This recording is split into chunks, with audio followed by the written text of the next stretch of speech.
Boa tarde a todos. É uma grande alegria estar aqui com vocês hoje. E, obviamente, diante de tantos palestrantes maravilhosos, eu que não sou palestrante, mas eu sou professora, então adoro falar. E uma das coisas que eu mais amo é olhar para uma plateia e ver jovens preocupados em entender o que o futuro pode ter na mão de vocês. Eu vou contar um pouquinho, bem rápido, como é que eu cheguei a ser uma conselheira, porque eu acho que o mais importante é a gente falar aqui hoje da governança corporativa. Mas eu quero dizer para vocês que minha trajetória inteira começou aos 16 anos, quando eu estava lendo um livro do Og Mandino, sentada na sala, meu pai do lado e eu aqui, lendo esse livro. Se chama O Maior Vendedor do Mundo, esse livro. É um livro bem fininho, bem simples. A hora que eu estava lendo esse livro, eu cheguei nessa frase: o fracasso jamais te surpreenderá se a sua decisão de vencer for suficientemente forte. Algo mexeu dentro de mim naquela hora, gente. E eu virei para o meu pai e falei assim: pai, eu quero estudar inglês na Inglaterra. E o meu pai, na simplicidade dele, bateu aqui no meu ombro e falou: filha, não sonhe tão alto, nós somos pobres. Seu pai não vai ter dinheiro para você fazer isso.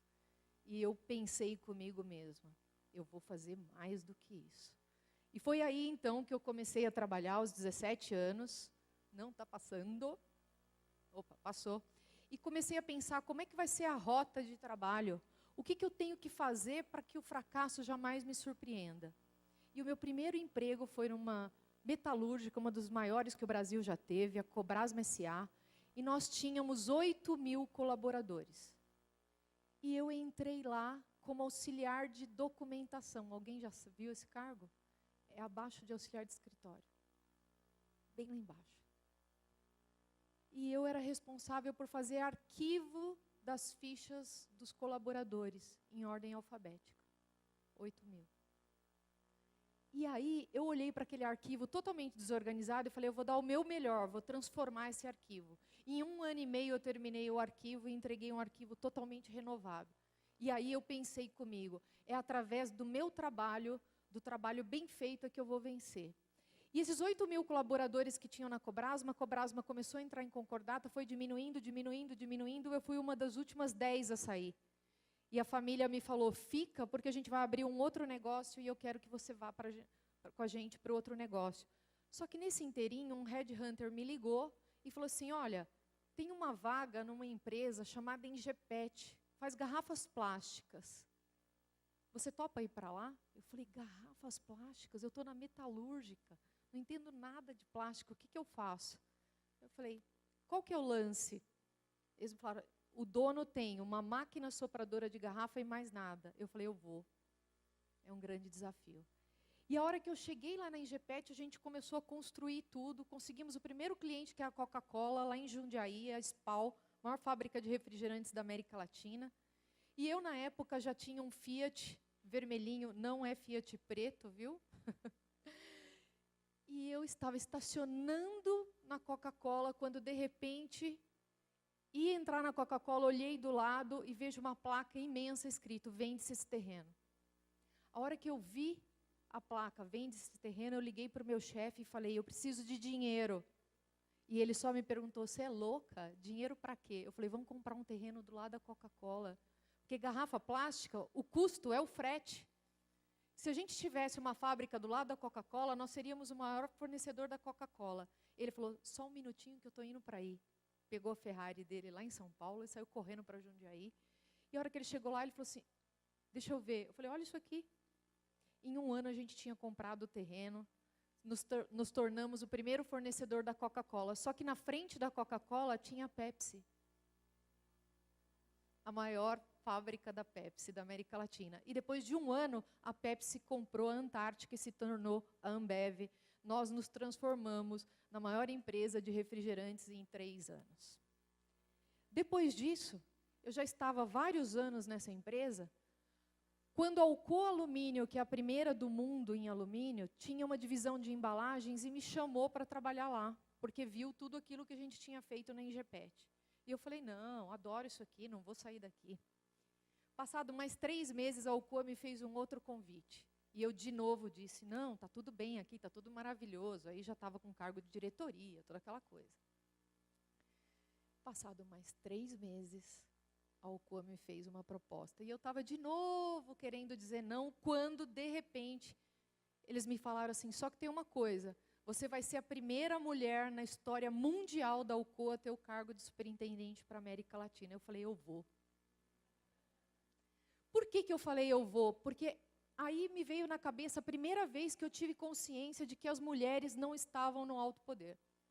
Como é que pode a primeira empresa do mundo em alumínio não ter uma mulher para ser superintendente na América Latina? E foi aí, então, que eu comecei a lutar pelas mulheres nos altos cargos de administração e comecei a conduzir a minha fala para tudo isso e fui trabalhar dentro da Alcoa. Passei muitos anos dentro da Alcoa, quase 9 anos, passei por 3 divisões, e aí já estava muito jovem, com salário altíssimo, era tida high potential pelos Estados Unidos, etc. E aí eu pensei, peraí, mas para eu ser presidente dessa empresa ainda faltam mais 2, né? Tem que morrer o Alan Belda nos Estados Unidos, o do Brasil passar para lá e depois eu passar. Eu falei, então eu vou montar meu negócio.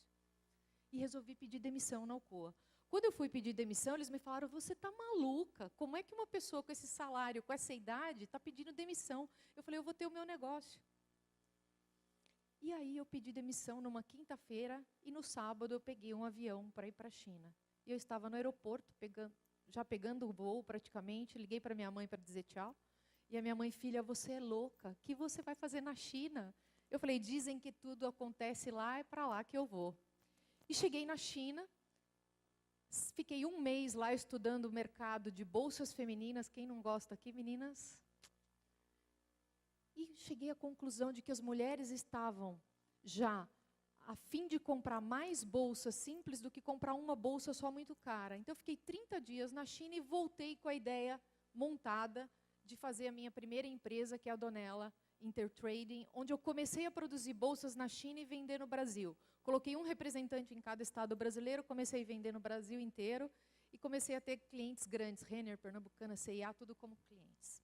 E aí fiquei praticamente 6 anos da minha vida fazendo isso. No segundo ano eu percebi que a perda era muito grande, porque depois que o chinês coloca isso no container, o que você receber é seu, né? Não dá para voltar. E eu falei, eu não posso continuar com essa perda. O que eu fiz? Abri uma unidade da minha empresa na China, para fazer o controle de qualidade antes do produto entrar dentro do container. E aí a economia que eu tive no ganho, eu ainda pagava o escritório lá. E fiquei praticamente 6 anos e meio, 7 com esse negócio, indo do Brasil para a China o tempo todo. Conheço muito bem a China, tenho uma cultura chinesa muito intrínseca, aprendi muito com os chineses. E quando eu comecei a ver os meus clientes montar escritório na China, né, todo mundo já, eu falei assim, esse negócio daqui 2 anos já não existe mais. E aí eu falei, eu vou fazer igual o Pelé, vou parar no auge. Montei esse negócio com $200 mil, na época eu já tinha mais de 5 milhões no bottom line, e eu falei assim, o negócio deu certo, deixa eu cuidar disso. Só que eu fiquei todo esse tempo praticamente sem férias, né? Porque eu trabalhava aqui 11 horas de fuso de diferença, quando a minha equipe aqui estava dormindo, minha equipe na China estava acordando, então eu quase não conseguia ter tempo para fazer nada. E foi aí então que eu resolvi parar com esse negócio, arrumei um emprego para todos os meus colaboradores e falei, agora eu vou descansar. Aí eu fiquei, aqui, depois da China, eu fiquei 9 meses viajando pelo mundo. Eu fui aprender línguas que eu queria, fui conhecer lugares que eu queria, fui de Japão à Polinésia, e nisso aprendi muito, estudei muitos negócios também fora, aí comecei a estudar governança corporativa. Quando na volta, a hora que eu estava quase voltando, meu irmão falou assim, olha, eu tenho um amigo que está vendendo uma escola de inglês, você não quer investir em escola de inglês, né, Yazid? Aí eu falei assim, e esse negócio dá dinheiro? Meu irmão falou assim, não sei, parece que ele é rico. Aí eu falei, vou. Aí fui conversar com Lincoln Martins. Comecei a conversar com ele e ele me ofereceu uma escola de inglês, me falando quanto eu pagaria na escola e quanto eu teria de lucro no bottom line. Eu sou uma matemática de formação, muito voltada para resultado, vi tudo e falei assim, não está dando certo esse resultado que ele está falando. E pedi para ele, você se importa de vir num outro momento com algum colaborador seu e com todas essas informações aqui? Ele falou, topado. Depois de 10 dias marcamos, ele me mostrou todos os dados que eu pedi e eu provei para ele que ao invés de ter o lucro que ele me falava, a gente ia ter prejuízo no mesmo valor. E aí ele me disse, meu pai precisa te conhecer. E aí eu falei, quem é teu pai? E ele falou, meu pai é o Carlos Wizard Martins. Eu falei, dono da Wizard? Ele falou assim, sim. Eu falei, então tá bom, pode passar meu telefone para ele. E saí do centro de São Paulo que a gente estava conversando e fui para minha casa em Alphaville, onde eu moro. Na metade do caminho toca meu celular. Giovana Donella, deu sim. Carlos Wizard Martins, deu boa tarde, senhor Carlos. E ele falou, meu filho me falou de você, queria marcar um dia para a gente conversar. E fomos conversar um dia. E nesse dia que a gente estava conversando, numa parte da conversa, ele me disse, recebi um prêmio em Campinas como a empresa que mais utilizou uma agência de turismo. Eu falei, puxa, que legal. Aí ele falou, nossa, usamos tanto a agência que ganhamos o prêmio. Eu falei, por que você não monta um negócio com isso? Ele falou, como assim? Eu falei, se você ganhou o prêmio como a mais utilizadora, monta uma agência. Aí ele falou assim, só se você for minha sócia. Eu falei, se você colocar o dinheiro, eu cuido. E foi aí, então, que eu fui para o Grupo Multi, que é liderado pelo Carlos, e comecei esse negócio com ele. A gente montou um negócio pequeno, CWM Tour, Carlos Wizard Martins Tour. Só que quando nós estávamos no 3º mês, isso já estava acima do break-even. Aí ele falou, esse negócio é muito pequeno, Giovana, vem me ajudar aqui. E aí eu fui ser presidente do Grupo Multi. E quando eu cheguei lá, nós tínhamos 1.200 escolas e um faturamento de 150 milhões. E eu disse, ou nós começamos a comprar, ou nós vamos ser comprados. O que você prefere, Carlos? Ele falou, vamos comprar porque eu tenho dinheiro. Eu falei, então vamos. Compramos 8 empresas em 2 anos e meio, sendo a última o Yazid. E a partir daí, então, depois o grupo foi vendido por $1 bilhão e 700 milhões de dólares e já com mais de 2.500 unidades. E depois disso, eu fui ser presidente do Seulep, aonde já como presidente do Seulep, eu tive o meu primeiro convite de um amigo empresário que chegou para mim e falou assim, Giovana, a minha empresa tem algo estranho lá. Não está dando resultado, você pode dar uma olhada para mim? E eu fui lá fazer um diagnóstico na empresa dele, dei as recomendações do que eu achava que tinha que fazer, e ele, depois de 6 meses, falou para mim, está tudo indo super bem, legal. Passado algum tempo, outro amigo me pediu para fazer isso. Depois um outro. No 3º, eu falei, vou transformar isso num negócio. E aí eu montei a minha segunda empresa e a primeira empresa em consultoria, que é a qual eu tenho até hoje, que é a Donella Partners, que é uma empresa de consultoria em governança corporativa. E aí, então, o resumo de tudo isso é que eu viajei pelo mundo, fiz desde garrafas plásticas e alumínio até bolsas femininas, e foi aí que eu cheguei a ser conselheira de empresas e comecei a ser convidada por empresas para que eu tivesse no board dessas empresas para auxiliar os seus presidentes a darem os resultados que tem que dar. Hoje eu sou conselheira de 6 empresas, sendo que 2 delas eu sou presidente do conselho. E dentro disso, a minha maior paixão é cuidar das famílias empresárias. Eu amo chegar numa família empresária, que está cheia de problemas, tanto pessoais da família quanto da companhia, e poder auxiliar isso, e poder ajudar nisso. E dentro disso também levo grande parte do meu tempo cuidando do Amor em Cartas, do qual eu sou embaixadora. A gente escreve cartas para as pessoas carentes, nós temos 1.500 escritores de cartas. E minha formação inicial é matemática, depois fiz franquias e fiz governança corporativa e sou formada pela Poli em administração industrial. Escrevo meus livros, tenho 3 livros, sendo que o último aqui foi Jovens Empreendedores, jovens com menos de 30 anos que fizeram mais de $1 bilhão já em suas empresas, começando do zero. E venho falando já há muitos anos que a empresa do futuro é onde trabalha gente feliz. E ser feliz é poder dar resultado e poder deixar a sua marca no universo. E é por isso que os homens e mulheres precisam estar unidos dentro desses resultados. E as mulheres são uma peça fundamental. Então, em qualquer fala minha, eu sempre deixo claro que a mulher e o homem são melhores porque estão juntos. Só para vocês terem uma ideia, hoje, 100% dos assentos de CEOs no mundo, somente 9% corresponde ao gênero feminino. E se nós pegarmos todos os assentos de conselheiras no Brasil, de conselheiros no Brasil, somente 7% corresponde ao gênero feminino. E se a gente pegar esse 7% e tirar os acionistas, porque estão no conselho, porque são acionistas, a gente passa para 3%. É muito pouco, não é? E dentro disso, então, me perguntam, e qual foi a diferença? Qual foi a gotinha de diferença para você fazer isso que você fez? Então, eu vou passar rapidamente. Eu acho que a primeira coisa é usar a inovação. A inovação só tem um limite, a nossa imaginação. É a imaginação que vai definir o seu papel de líder ou de seguidor. Em segundo, a qualidade. Para mim, qualidade é 100%. Não existe atalho. A excelência é a regra para a gente fazer qualquer coisa que a gente venha fazer. E dentro disso, amar o que a gente faz. E amar dá o melhor da gente e fazer com que a gente tenha, inclusive, longevidade para a vida da gente, nos pilares que a Kênia colocou muito bem colocado aqui todos. E uma das coisas que eu sempre digo como líder, em qualquer empresa que eu esteja, e com o meu time, isso é sempre aberto, é o seguinte: errar faz parte do caminho. Quem não erra é porque não faz. Mas a gente não pode errar duas vezes. A gente tem que aprender com os erros e desses erros transformar o limão numa limonada. E as pessoas que eu conheço de mais sucesso foram as pessoas que mais cometeram erros e aí acertaram com esses erros. E por fim, eu não posso deixar de dizer que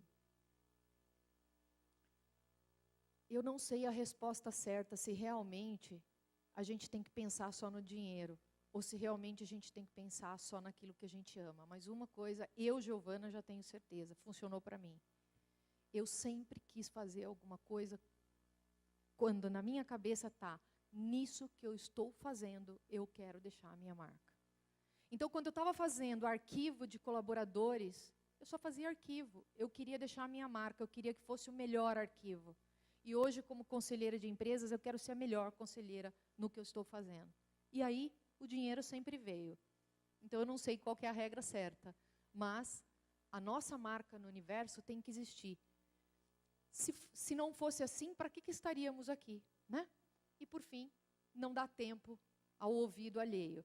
Porque eu ouvi que eu era louca quando eu pensei em ir para a China, eu ouvi que eu era louca quando eu pensei em sair da Alcoa, eu ouvi que eu era louca em todas as fases de crescimento da minha vida. E eu peguei e falei assim, não, eu vou seguir o meu coração. Porque o coração da gente, no fundo, a gente sabe o caminho certo. Então não vamos ficar ouvindo muito o que o outro quer dizer.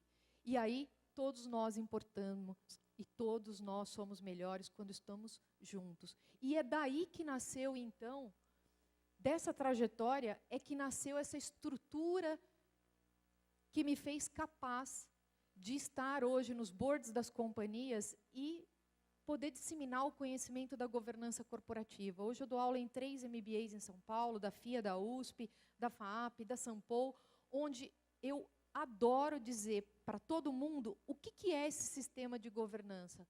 Porque quando a gente fala em governança, as pessoas pensam, isso é só para empresa grande. Não é verdade. Você que está aqui pensando em como investir num negócio e de que forma fazer, saibam que qualquer que seja o tamanho da nossa empresa, a gente consegue colocar isso. Quem aqui já ouviu falar em governança corporativa no último ano? No último ano. E em 2 anos? E em 3? E em 4? Percebem o que eu estou dizendo? A governança corporativa é muito jovem. E como é que ela nasceu?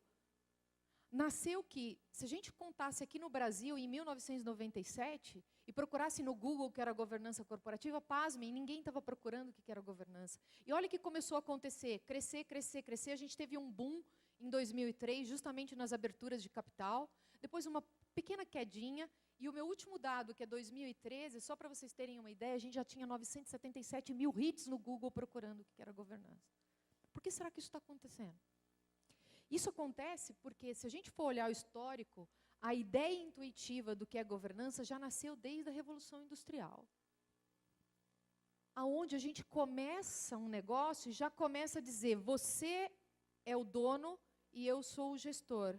Começa já a nascer a diferença entre propriedade e gestão. E quando tem propriedade em gestão, gente, o que começa a nascer? Conflito. Porque o dono fala, eu quero fazer A, mas o gestor fala, eu quero fazer B. E começa o conflito, não é? Então, essa ideia intuitiva de governança que a gente tinha que separar, ela já existe há muitos anos. Mas, pasmem, depois dos conflitos e todos os escândalos dos anos 90, aí que foi escrito o primeiro relatório sobre governança em 1992. E em 1994, o primeiro livro sobre governança corporativa. E aí, dentro disso, então, o que é a governança? A governança, ela é um sistema. E não é sistema de computador, não, gente. É um sistema que liga várias partes interessadas e esse sistema inteiro vai cuidar de dirigir, monitorar e incentivar a empresa. E quais são essas partes relacionadas? Os proprietários, o conselho de administração, a sua diretoria e todos os seus órgãos. Quando esse povo todo está trabalhando junto para dirigir a empresa, monitorar e incentivar, a gente diz que isso é fazer governança corporativa. E como é que isso acontece, então, de forma efetiva? Eu separei aqui para vocês os órgãos todos separadinhos. Então, a gente faz o seguinte, a gente pega todos os sócios, separa num fórum, eles vão cuidar de assuntos que sejam estritamente de sócios. Depois, embaixo desse sócio, vem o conselho de administração.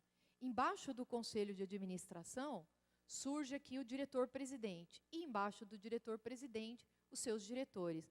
Vejam bem que todo esse sistema que está em amarelinho aqui, ó, funcionando junto, dentro de todo esse processo aqui, é o que a gente chama de sistema de governança. Só que o que está acontecendo aqui? Cada parte, a gente chama um órgão de governança. E cada partezinha dessa vai ter que trabalhar com o seu melhor e fazer o que tem que ser feito. Agora, dentro disso, se a gente for pegar aqui essa estrutura, ela tem que funcionar sob alguns pilares. E quais são esses pilares? São 4 grandes pilares. 4 grandes pilares. A transparência, a equidade, a prestação de contas e a responsabilidade corporativa. O que é isso, gente? A transparência, mais do que um dever, é uma necessidade, é uma obrigação que a gente tem de ser transparente em tudo. E quando eu estou falando de transparência, desde um relatório que o departamento de marketing passa para o departamento financeiro, até como é que a gente vai se relacionar com o mercado. Equidade é o tratamento justo entre sócios. Mesmo um sócio tendo 90% das cotas e o outro 10%, eles têm diferença de cotas, mas decidem igualmente o negócio. A prestação de contas é prestar contas pelo aquilo que tem do bem e do mal dentro da empresa. E a responsabilidade corporativa é aquela responsabilidade que todos têm para com o futuro dessa empresa e para a sustentabilidade dela. E como que isso acontece? Sempre o seguinte, se você sair daqui, da minha palestra inteira, você lembrar só disso que eu estou falando, eu já vou ficar feliz. 3 dimensões são importantes para que a gente mantenha o nosso negócio sustentável. A dimensão financeira, a social e a ambiental. Quando a gente tem o equilíbrio de tudo isso, percebam que aqui tem uma intersecção, não tem? Sim ou não, gente? Nessa intersecção é que nasce a imagem e reputação da sua empresa. Se a sua empresa for uma empresa que tem estabilidade financeira, social e ambiental, eu quero colocar meu dinheiro lá. Eu quero trabalhar lá. Quem investe quer colocar o dinheiro lá. E dentro disso, então, a gente trabalha com as boas práticas de governança de qual forma? Se a sua empresa tem boas práticas de governança e tem esse equilíbrio, ela tem imagem melhor, ela tem valor de ações, ela tem um capital melhor remunerado. E quando a sua empresa é assim, você que é investidor faz o quê? Vai lá e coloca o dinheiro. E por que o investidor faz isso? O investidor só faz isso porque ele tem segurança quanto aos direitos dele, ele sabe que tem transparência ali, que os números não estão sendo montados. E quando o investidor vem e sente essa segurança, ele vai para o mercado acionário colocar dinheiro. Quando ele coloca isso, tudo começa a rodar, começa a economia nacional a rodar. E é aí, então, que a gente percebe que quanto melhor está a economia nacional, maior boom de ações e as empresas começam a abrir os seus capitais. Isso aqui acontecendo junto, tem um coração aqui, ó, boas práticas de governança. Se você não tem isso, a sua empresa não vai para os investidores. E se você quer começar a sua empresa, já tem que começar com governança. Eu sou conselheira de uma empresa de engenharia. Quando essa empresa nasceu, ela já nasceu com governança, com conselho e com estrutura. Dentro de tudo isso, entra o conselho de administração. E o conselho de administração é o órgão máximo decisório de uma companhia. E aí eu queria pedir para o Seabra me ajudar aqui, meu amigo conselheiro, que eu só vou dar um exemplo rápido para a gente estar terminando já, mas para vocês entenderem como é que funciona isso dentro de uma empresa. Seabra, eu vou te aproveitar aqui com um exemplo. Quando a gente olha para esse corpo aqui, corpinho, quando a gente olha para uma empresa, gente, a empresa é como um corpo humano. Ela tem vida própria, ela tem o jeito de ser dela, ela tem a missão dela no mundo e ela tem a visão. Só que quando eu olho para um corpo, tem que ter uma cabeça, não é? A gente não diz, se a cabeça não pensa, o corpo padece. Essa cabeça é o conselho de administração. É essa cabeça que vai dirigir a companhia, que vai dar as estratégias de curto, médio e longo prazo. Só que quando essa cabeça pensa, para esse corpo executar, a gente tem que ter braço, não tem? São os sistemas da empresa. A gente tem que ter perna, não tem? São as pessoas na empresa. Só que a gente, vira um pouquinho aqui, se abra. Só que se não tiver uma coluna forte aqui, para sustentar essa cabeça e todo o resto funciona? Não, aí nasce a posição do CEO. O CEO faz isso aqui acontecer, mas eu tenho que ter o conselho definindo o rumo e ele fazendo tudo isso acontecer. Vira um pouquinho, se abre. Só que quando a gente olha de novo para esse corpinho, tem um monte de órgão aqui dentro, não tem? Sim ou não? É coração, rim, blá, blá, blá, blá, blá, não é? Se tem um órgão desse que não está funcionando bem, você acha que o Seabra estaria bem, sorrindo, feliz e contente, falando do legado dele aqui? Fica incômodo, não fica? Na empresa é a mesma coisa. Todos aqueles órgãos têm que funcionar bem. Só que todo órgão só funciona se tiver sanguinho na veia, não é? Esses sanguinhos são as normas, os procedimentos e as políticas de governança. Obrigada, Seabra. Então, quando a gente acha que governança é uma coisa boring, é uma coisa muito pesada, só serve para a empresa que vai abrir capital, não. Serve para o restaurante que você está montando lá na esquina da sua casa só com o seu marido, até a empresa que está abrindo capital. E se você já começar com isso, e fazer com que todos esses órgãos sejam suficientes para a empresa estar viva, esse corpo vai andar. E esse conselho de administração é o guardião da companhia, é ele que presta contas aos sócios, ele fica no sanduíche entre os donos e os gestores.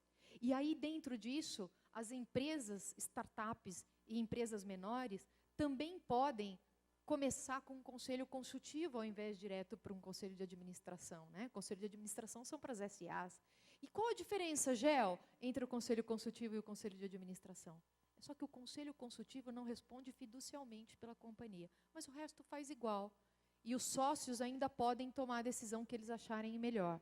E esse órgão, esse conselho, ele só é formado com bons conselheiros. E o conselheiro é aquele que alinha os valores da empresa, é aquele que pensa igual aos donos e que tem toda a experiência necessária para estar sentado dentro do conselho. Se eu não tivesse vivido tudo que eu vivi, comprei empresa, vendi empresa, estruturei equipe, dirigi empresas no Brasil, no exterior, como é que eu vou sentar no conselho para dar conselho para os donos? Então você tem que ter uma visão estratégica, conhecimento dessas melhores práticas de governança, capacidade de trabalhar em equipe, capacidade de entender relatórios, capacidade de noções legislativas, legislação societária, percepção a risco da companhia e dentro de tudo isso, quais são as experiências fundamentais para o conselheiro?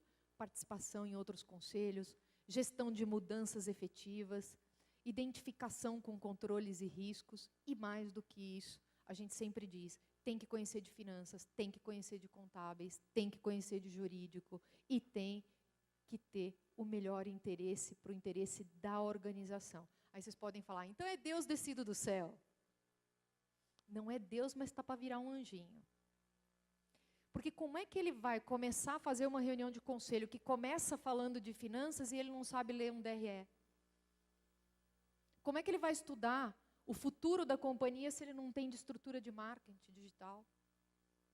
Como é que ele vai estudar o que vai ser do futuro do negócio, numa Embraer, por exemplo, que no conselho a gente leva 12 anos para estruturar uma aeronave nova?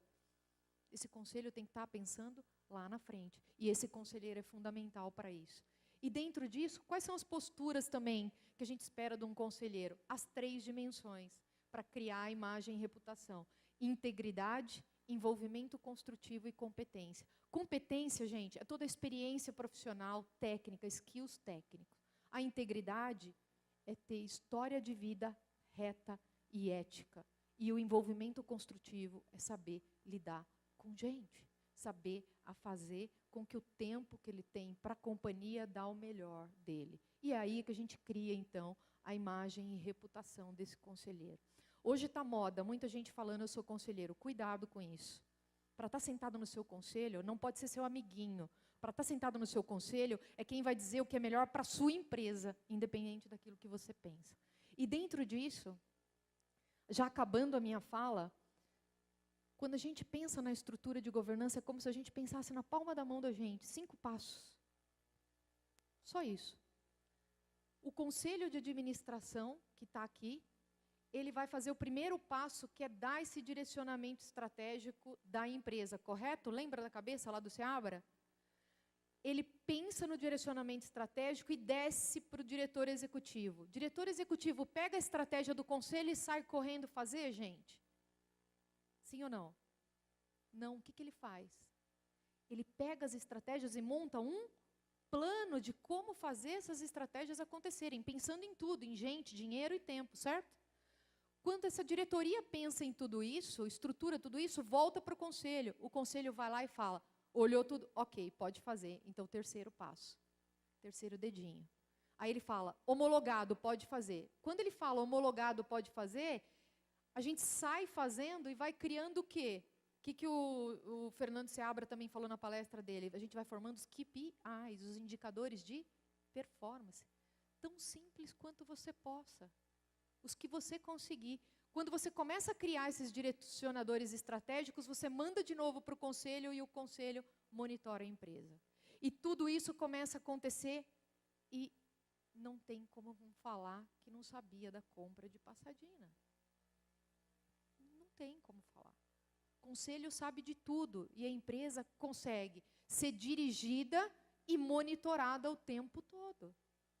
E esse monitoramento é que vai fazer com que a sua empresa tenha a sustentabilidade que ela precisa. Obviamente, eu não tenho tempo para dar uma aula completa, mas isso é só um resuminho geral. E aí eu queria deixar com vocês essa apresentação, mas eu quero terminar a minha fala aqui, me dirigindo a vocês e pedindo desculpas. Desculpas pelo que grande parte da minha geração fez e dos meus antecessores também fizeram. Nós estamos entregando para vocês, jovens, um país quebrado. Um país que mostra o exemplo não ético e um país que tem muito o que fazer. Desculpas por isso, mas eu quero dizer que tudo isso que eu falei de governança não vai servir para nada se a gente não tiver pessoas éticas fazendo isso acontecer. Que qualquer pai e mãe de vocês, quaisquer amigos, vão se orgulhar de vocês em qualquer posição que vocês estejam, talvez não lá como presidente, como conselheiro, mas qualquer uma delas que vocês tenham alcançado de forma reta e honesta. É disso que a gente precisa nesse país. E quando eu disse para vocês que eu queria estudar inglês na Inglaterra, eu falei aos 17 anos, eu só consegui ir para a Inglaterra aos 23 anos, porque eu juntei dinheirinho todos os meses. E o meu pai era empregado doméstico, meu pai era um caminhoneiro, a minha mãe era empregada doméstica e hoje vivem num condomínio de luxo, muito bem, obrigado. E eu só consegui isso porque eu fui no caminho reto. E esse caminho reto eu posso garantir para vocês, dá certo porque eu sou um exemplo vivo.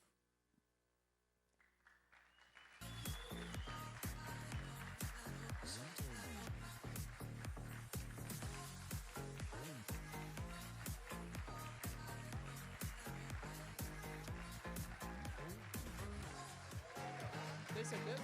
Sim, tá bom. E só para finalizar, gente, contratem mulheres para ser as conselheiras de vocês.